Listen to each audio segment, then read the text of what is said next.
የአማራ ህዝብ እንዲጠፋ ተወስኖበታል ግን እንዳይጠፋ ደግሞ መልእክተኛ ልከውለታል ያ ማለት አሳረኛው ፋኖ ማለት ነው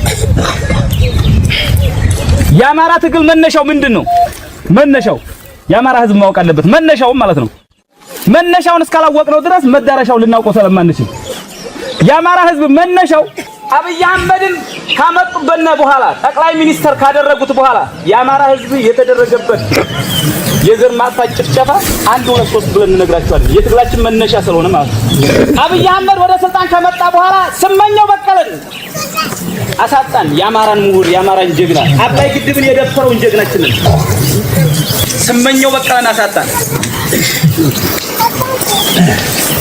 ስመኘው በቀለን ካሳጣን በኋላ አማራ እየተደራጀ አማራ በመደራጀት በእስር ቤት የነበረው 9 ዓመት የታሰረው የራሳው መብረቅ የወለው ፈርጥ ብርጋዴር ጄኔራል አሳምነው ጽጌ ከእስር ቤት እንደወጣ አማራ ክልል ላይ የጸጥታ ዘርፍ ሆኖ ተሾመ እሱ ከተሾመ በኋላ የአማራ ህዝብ ከ500 ዓመት በፊት የተሰራውን ታሪክ ትንትን አርጎ ለአማራ ህዝብ ማስተማር ጀመረ እየደረሰብን ያለውን ግብ ከነ አጼ ሚኒሊክ ከነ አጼ ቴዎድሮስ ከነ በላይ ዘለቀ ፋኖነት ጀምሮ ያለውን ነገረን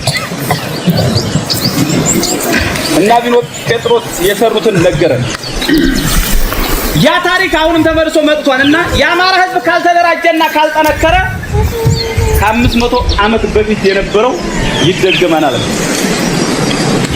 ብርጋዴር ጄኔራል አሳምነው ጽጌ ወደ እስር ቤት እንዲገባ ያደረገው አብይ አህመድ ነበረ ደህንነቱ ነው ያሳሰረው እሱ ነበረ ከወጣ በኋላ ደግሞ የአማራን ህዝብ የራሱ ለማድረግ ደግሞ ምን ማድረግ ነበረበት አሳምነው መፍታትና ስልጣን መስጠት ነበረበት ምክንያቱም የአማራ ህዝብ አሳምነውን ይወደው ስለነበረ ስስብልቱ ምንድነው ብሎ ያጤን ነበረ የአማራን ህዝብ የኔ ለማድረግ ምን ማለት አለብኝ ነበር አንደኛ እናሳምነውን ስልጣን ላይ ማስቀመጥ ሁለተኛ ኢትዮጵያ እያለ ማልቀስ አብይ አህመድ ምክንያቱም ኢትዮጵያ ስንባል አማራ ማለት ስስብልት ያለን ኢትዮጵያ ሲባል የምንሸወድ ስለሆነ ባረንጓዴ ቢጫ ቀይ ባንዲራ ብቻ የምናምን ስለሆነ ብርጋዴር ጄኔራል አሳምነው ጽጌን 2011 ዓ.ም አብይ አህመድ እናምባቸው መኮንን የአማራ ምሁራኖች ገሎ እርስ በርስ ተጋደሉ ብሎ ሴራ ሰራብን ሽመልስ አብዲሳ ምን አለን አባይ ማዶ ተሻግረን ቁማሩን በልተናል ብሎናል አለም ብሎናን እኮ ነግሮናን እኮ አባይ ማዶ ተሻግረን ቁማሩን በልተናል ያለና እነ ብርጋዴር ጄኔራል አሳምነው ጽጌና እናምባቸው መኮንን ሲገሉ ነበር የአማራ ህዝብ ግን አልነቃም ነበር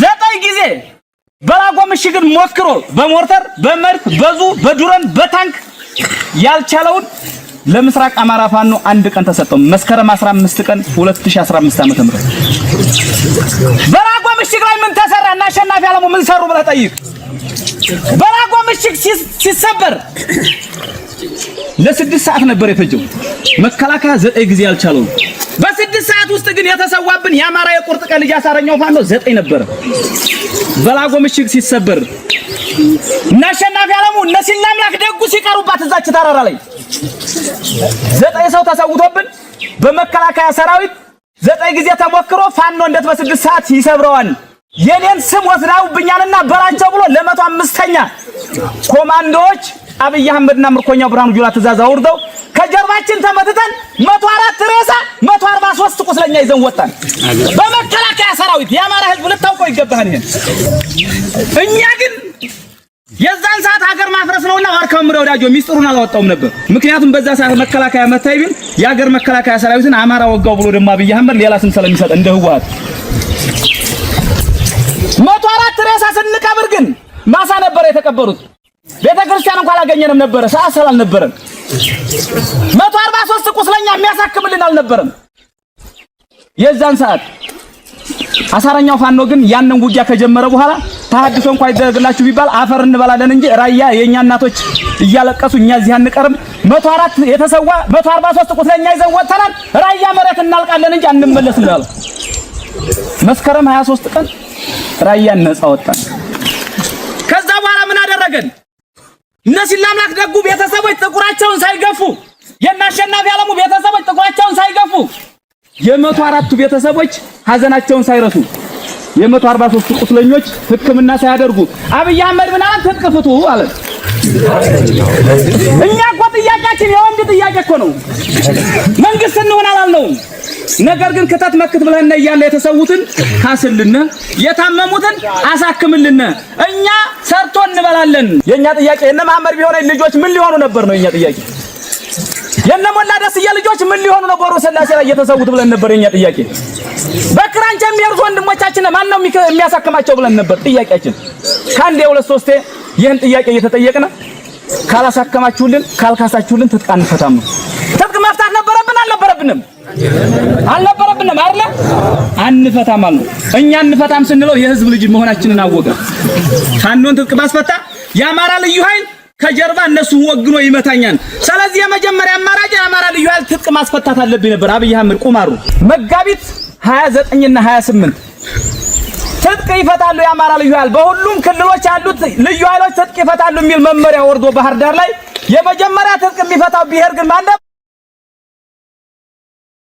አማራ ነበረ።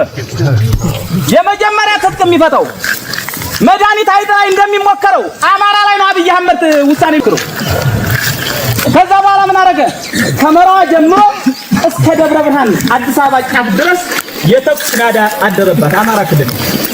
ጥቁር መዝገብ ናት ያዟል። እናቶች እንዲሸበሩ አባቶች እንዲሸበሩ አማራ ያለበት ቁመና ምን እንደሆነ ግራ የተጋባና የተወዘጋገበ ማህበረሰብ እንዲሆን ነበር የሚፈልገው አብይ አህመድ።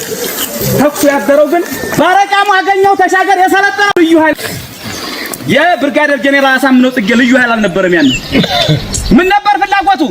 አማራ ማወዛገብ እየተኮሰ የራያ ቆቦ ወጣት ጤናኛው ግን ምን አድርጎ ነበር?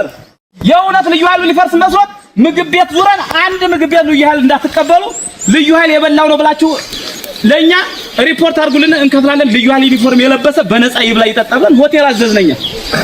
የእውነት መስሎን ለካ የናገኘው ተሻገርና የና አብይ አህመድ ጎሳ ናቸው እነሱ። ወደኛ ይመጣሉ መስሎን ሲፈርሱ እኛ ጫካ ገባን ወንድሞቻችንን ይዘን እንዋጋለን ብለን። አርበኛ ኮማንዶ ፋኖ ዳንኤል አለሙ ሚያዚያ 1 2015 ዓ.ም ከብልጽግና ጋር ግልጽ ጦርነት የጀመርንባት ምላጭ ሳባ